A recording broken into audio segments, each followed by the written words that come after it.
Okay, so this video we're going to add the spaces that we need to identify what they're being used for. So we're going to have a kitchen area, a bathroom, a closet or linen closet, and then we have the whole living area or even entry over here.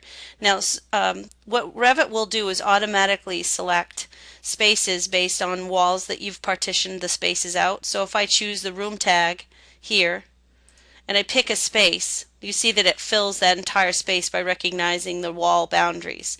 Problem is, as soon as I pick this space, it picks the entire space, but I really want to divide this into kitchen, living, and entry. So in order to do that, we have to use what are called room separator. All right, so I just hit escape to get out of the room tags, and I click on room separator. And I want to create a room separator line that goes right along the column line here, and that will enclose that kitchen space. I also want to create a room separator line that goes right along the edge of this column to the front of the house. And what that will allow us to do now is to use the room tag to pick the kitchen as a separate space, to pick this space as the living room space, and to pick this space as the entry. And then lastly, we'll pick the linen closet. And then we hit modify, hit escape, and now I've got to label the rooms. So to label the rooms, you click on the label itself, and the first time you click on it, you're able to pick up the label and move it to a new place. But if you click on that label a second time, then you're able to actually change or edit the room name. So with caps lock on, I'm going to type in kitchen. Repeat that process with every other room label and name the rooms as such. I'll use an abbreviation for the linen. We'll call this the entry, and I'm going to call this living.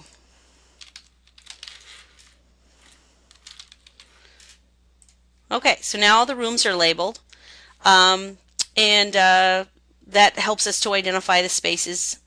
The other thing that we need to do is we need to either type in door and window dimensions as they are in the original sketch, or what we're going to do in this example is we're going to create a door and window schedule.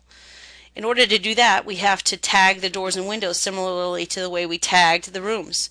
So if we go to the Architecture tab, and you'll look for I'm sorry, it might be under Modify. Let's see. Nope, it's under Annotate. There it is. So I want to tag by category.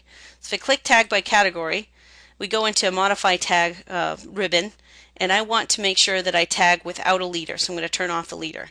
Now because we're tagging by category, we're going to get a different tag for a door and a different tag for a window. So notice the door tag is kind of elliptical in shape. So pick the door, and it's going to put a tag in the center of the door. So we pick all 4 of our doors and place tags on all of them. Pick a window, and we're going to get a hexagon symbol, and the hexagon symbol will go to one side or the other depending on if the window is how it was originally placed. So all the windows, notice, went to the outside except for that one, so I want to use the Modify tool to grab that one tag and move it to the outside like the others. And I can see now why it's went to the wrong side is because the window is inside out. So now the window is right side in and the tag's in the proper position. Now doors should be tagged by number, but windows should be tagged by letter. So I'm going to take one of these windows that have been tagged as 40s, click on it again, and put in a capital A. It's going to warn me that that's going to change all my other windows. I'm going to say yes to change those windows so that all of those are window type A.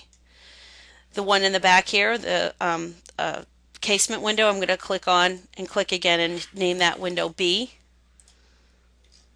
And then we have some second floor windows that we've got to name as well, but we'll get to those after. I'm just dealing with the first floor, and then I'm going to let you all dimension and finalize the second floor. I'll show you a glimpse of what it's supposed to look like. Once the windows and doors have been tagged on this floor, the dimensions are tending to go over the window tag, so we want to select the dimensions that go over the extension lines and just move them back so that we can clearly see the window tag. It's alright for the extension line to overlap the window tag a little bit, but we don't want it overlapping the actual letter. So we're going to go around and do that all the way around.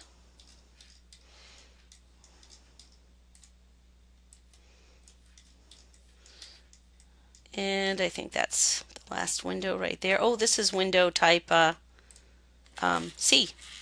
There, missed a window.